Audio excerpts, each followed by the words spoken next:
Since our January 11th accident, I started researching helmet safety. Today, I want to talk about the standard issue Lubbock Fire Rescue Bullard PX helmet. We're going to talk about some adjustments this helmet has and also some wear tips that'll make it safer to wear.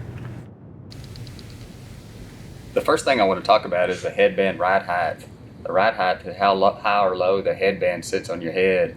The ideal ride height in the front is approximately 1 inch from your brow line to the start of the band right there. You want this as low as you can get it, but not so low so that it interferes with your SCBA mash seal. The ideal ride height in the back is so that the headband adjustment strap sits right below the occipital knob. This occipital knob is the bony protrusion that you can feel on the back of your head.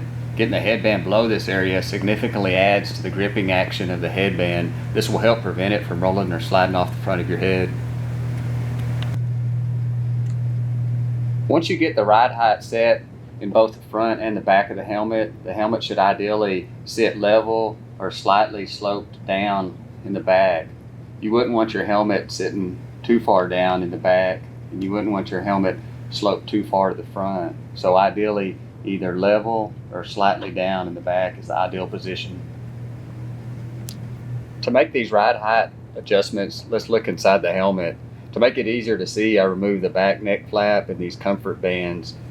To make the adjustments on the front of the helmet, there's these small holes that are on each side, and there's these 3 larger holes that are on this side and this side. In the rear of the helmet, we have a similar setup. We have these 2 small holes and these 3 larger holes, and the same on this side. You can adjust either set of holes. These holes have a smaller spacing in between, so that would be a smaller adjustment, and these larger holes have a larger spacing in between to make a larger adjustment. I've already tried on this helmet. The front is fine, but the back needs to fit lower on my head. So to adjust that, I have to remove this plastic piece from the helmet.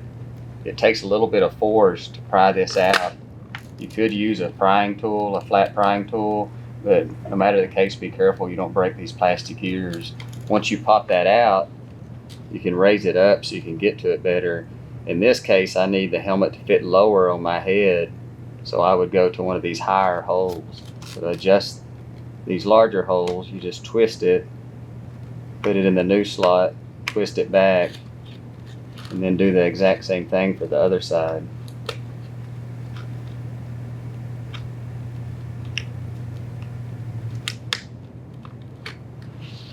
And then to put it back in, just push it back on those plastic knobs.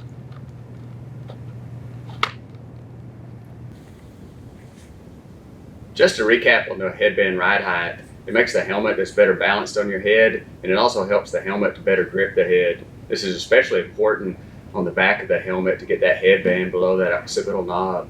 The other 2 points I want to talk about that I know everybody knows, but I think it's important to stress, and it's having your chin strap properly secured. That chin strap needs to be in place and properly tightened, and also the headband adjustment back here needs to be properly tightened. I know a lot of guys, we tend to go on calls and we have our SCBA on, and then we go on maybe a motor vehicle wreck and we forget to tighten this down. But if this adjustment knob is just a few clicks loose, chin strap tight, this helmet could easily come off your head. So it's an important aspect to safety of this helmet.